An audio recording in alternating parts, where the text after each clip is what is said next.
Assalamualaikum warahmatullahi wabarakatuh. Perkenalkan, kami dari kelompok 5 akan mempresentasikan hasil diskusi kami yang berjudul Lidah dengan anggota Diah Putri Solihati 372, Venika Isna Safina 364, Anissa Dita Cahyani 362, dan saya sendiri Muhammad Ansori 390. Lidah merupakan indera pengecap yang sangat vital bagi tubuh manusia. Dengan lidah, manusia bisa merasakan banyak rasa, baik itu asin, manis, pahit, asam, dan masih banyak lagi lainnya. Tanpa lidah, manusia tidak bisa mengucapkan vokal dengan baik. Ciri lidah adalah tidak memiliki otot dan ditutupi oleh selaput lendir yang tipis. Lidah tidak memiliki tulang sehingga pergerakannya sangat fleksibel. Sama halnya dengan organ tubuh lainnya, lidah memiliki bagian-bagian serta fungsi yang berbeda-beda. Lidah kita memiliki 4 macam reseptor pengecap rasa dan masing-masing memiliki sebaran yang berbeda-beda. Keempat macam reseptor rasa tersebut adalah manis, asin, asam, dan juga pahit. Bagian ujung lidah peka terhadap rasa manis, bagian isi depan lidah peka terhadap rasa asin, bagian tepi lidah sebelah kiri dan kanan peka terhadap rasa asam, dan bagian pangkal lidah peka terhadap rasa pahit. Berikut saya akan menjelaskan secara terperinci bagian-bagian lidah dan fungsinya. Yang pertama, papila filiformis. Papila ini memiliki bentuk kerucut dan paling banyak dijumpai di lidah. Letak papila ini diatur di dalam barisan yang teratur dan bisa berjalan dengan sejajar, yang berfungsi untuk dapat menerima rangsangan sentuhan serta pengecapan. Yang kedua, papila sirkumvalata. Manusia akan memiliki papila sirkumvalata sebanyak 7 sampai dengan 12. Pada masing-masing papila sirkumvalata terdapat beberapa ribu selera rasa. Bentuk dari papila sirkumvalata ini adalah bulat dan juga dapat dilihat dengan mata telanjang. Papila ini diatur dalam bentuk tepi di bagian belakang lidah.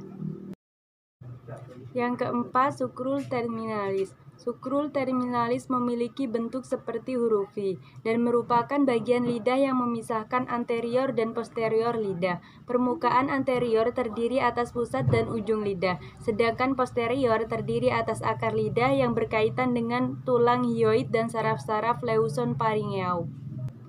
Yang kelima, tonsil palatina. Tonsil palatina merupakan tonsil yang sering disebut sebagai amandel. Tonsil ini terletak pada bagian kiri dan kanan rongga mulut. Fungsi utama tonsil itu sendiri adalah sebagai benteng utama dalam pertahanan tubuh manusia, sehingga tonsil ini berhubungan langsung dengan sistem kekebalan tubuh manusia. Yang keenam, tonsil linguis. Tonsil linguis merupakan tonsil yang terletak pada daerah pintu masuk saluran napas dan saluran pencernaan. Tonsil ini berfungsi untuk mengatur udara yang akan keluar atau masuk melalui tenggorokan, serta berfungsi untuk membantu menelan makanan. Yang ketujuh adalah frenulum linguae. Frenulum linguae atau frenulum lidah adalah selaput lendir yang letaknya memanjang dari lantai mulut hingga sisi tengah ke garis bawah lidah. Fungsi utama frenulum lidah adalah untuk menghubungkan lidah dengan lantai mulut dan menjaga lidah agar tetap pada tempatnya di dalam mulut. Yang kedelapan, adenoid. Adenoid merupakan bagian dari lidah yang memiliki fungsi untuk memerangi infeksi. Sehingga jika ada kuman dan bakteri dicap oleh lidah, adenoid inilah yang berfungsi untuk memerangi kuman dan bakteri tersebut. Cara kerja lidah. Cara kerja lidah berawal dari makanan atau minuman yang masuk ke dalam mulut. Makanan serta minuman yang sudah bercampur dan masuk di dalam mulut nantinya akan merangsang ujung-ujung syaraf pengecap. Selanjutnya, oleh syaraf pengecap, rangsangan rasa akan diteruskan menuju pusat saraf pengecap yang ada di otak. Otak kemudian akan menanggapi rangsangan itu sehingga manusia bisa merasakan sesuatu rasa dari jenis makanan atau minuman yang sedang dikonsumsi. Rasa yang dapat dirasakan oleh lidah itu ada 4, yaitu manis, ada asin, ada asam, dan ada pahit. Nah, manis itu dapat dirasakan oleh indera pengecap yang terletak di bagian depan lidah. Contohnya makan permen, makan donat. Kemudian yang kedua, rasa asin. Rasa asin dirasakan pada sepanjang bagian isi depan lidah. Contohnya makan kerupuk. Yang ketiga yaitu rasa asam. Rasa asam dirasakan di sepanjang sisi bagian belakang lidah. Contohnya kita makan lemon.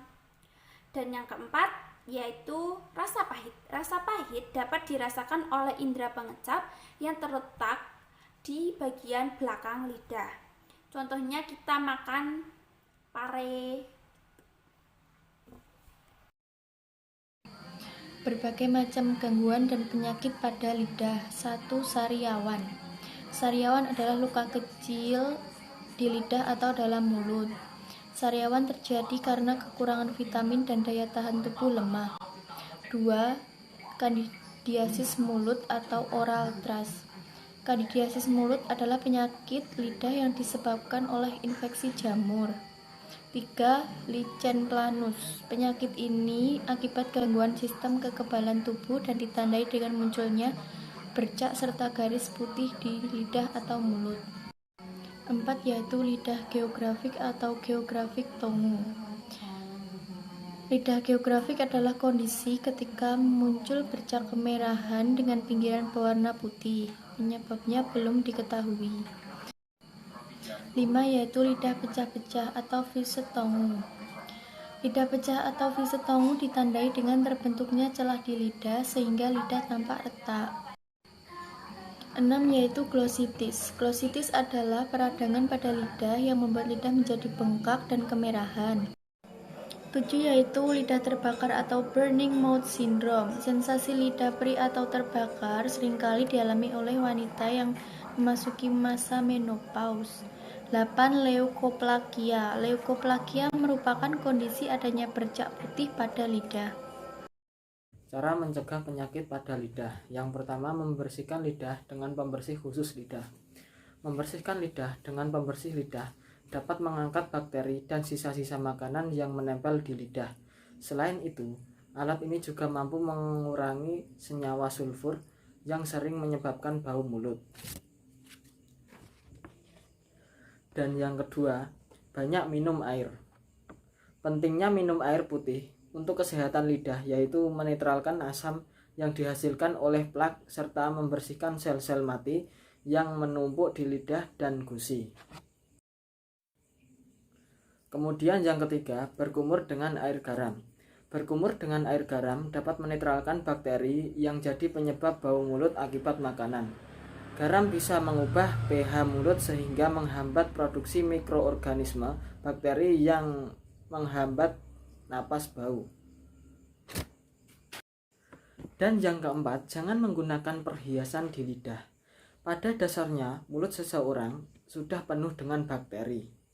Dan bila ditambah dengan perhiasan logam di lidah, akan menambah kerusakan gigi dan gusi. Serta prosedur menusuk lidah dapat mengganggu indera perasa. Demikian presentasi dari kelompok kami. Bila ada kekurangan mohon maaf. Wassalamualaikum warahmatullahi wabarakatuh.